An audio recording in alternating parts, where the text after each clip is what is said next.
What is going on, everybody? Welcome back to the channel. Aftersound here, bringing you Splinterlands content every single day. We also stream right here on this channel as well as on Twitch, so make sure you come by and say hello.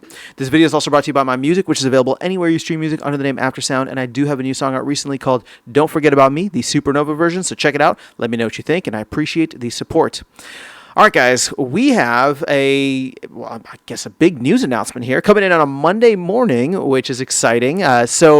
This is also right before the pre-sale begins for Conclave Arcana, but we are talking about midnight potions. We now have some details into how all of this is going to work, and we have a release date for it, or a launch date, which is April 29th, a week after the pre-sale begins, and 2 weeks before the general sale and, of course, the launch of Conclave Arcana arrives. So I kind of put out that date makes the most sense. The team wanted to give a couple of weeks. It lines up with one of their maintenance windows. I'm not going to say that I predicted it correctly, but I did.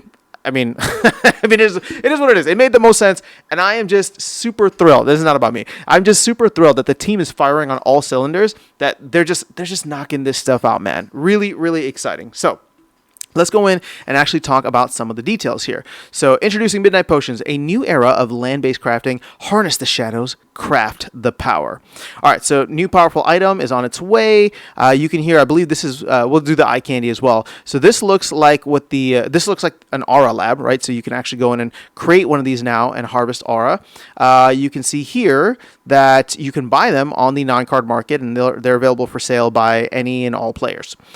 So these potions give players a major advantage when opening Conclave Arcana packs, doubling the chance of pulling black foil cards, much like alchemy potions do for gold foils. But there's a twist. Midnight potions can't be purchased directly from Splinterlands. If you want them, you'll either need to craft them yourself or buy them from fellow players via the non-card market.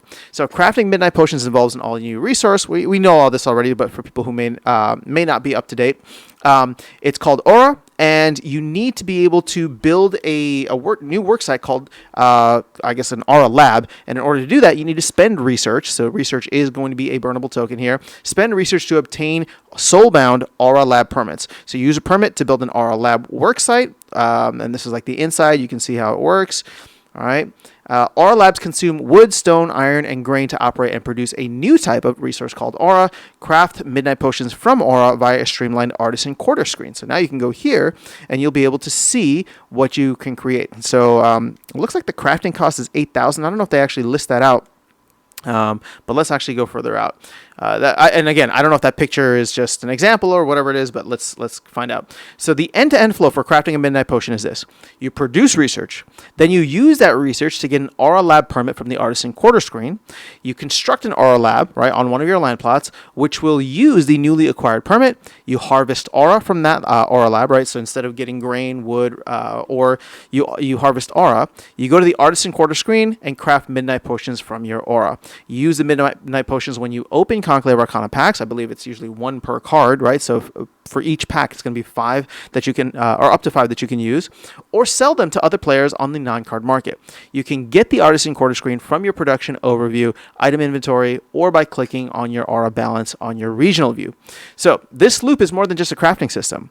It introduces long-term player agency and strategy. We're also launching a key distinction between lifetime and current research. We've talked about this before. So while the Aura Lab permits cost 10,000 research, so I think I'd given an example of like 10,000, and I also give an example of 100,000. Obviously, they went with 10,000. And again, here's the thing. This is 10,000 to create one worksite, so just a little context there.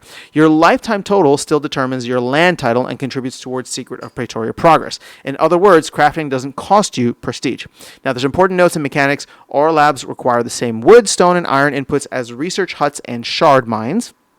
Aura itself is soulbound and does not have an LP like other land resources. So that's a little...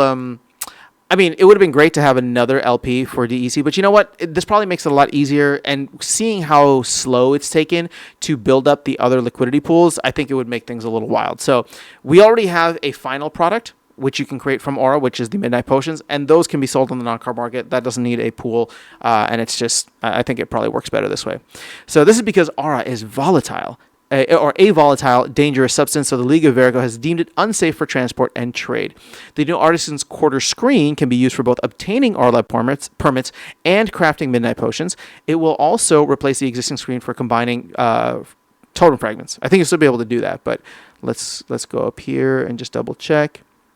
Okay, so look, you can see permits, artifacts, and crafting. So all of it is there just under different tabs on the Artisan Quarter screen. Let me get out of this and then find out where I left off.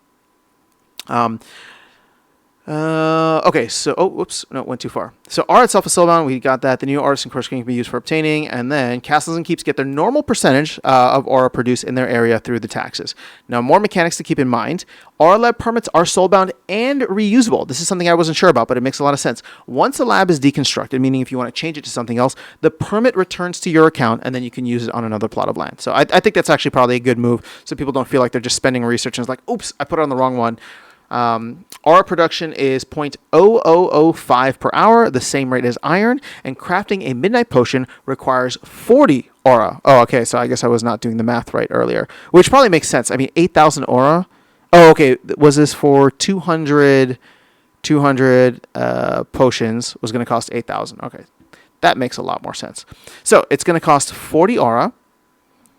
Where did I leave off?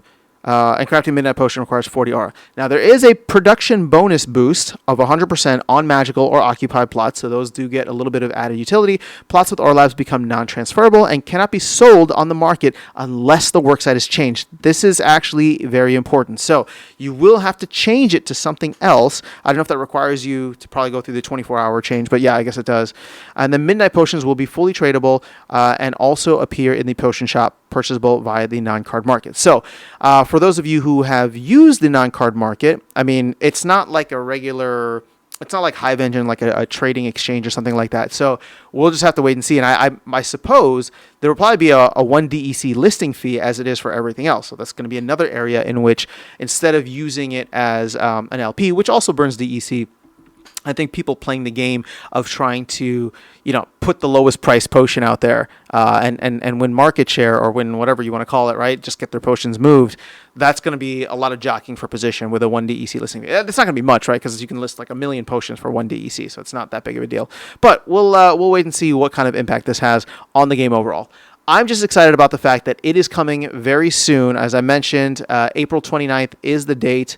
I thought that was listed. You know what? They actually do not have it listed here, but it is on the I didn't find it there, but it is on the official announcement Discord saying that it launches April 29th. So very cool stuff. Again, shout out to the team for getting this done so quickly and essentially like doing this in between the pre-sale and the general sale. But exciting times ahead in the world of Splinterlands. So let me know your thoughts in the comments below. That is all I have for you guys in this video. I'll catch you all in the next one and see you around the game. Take care.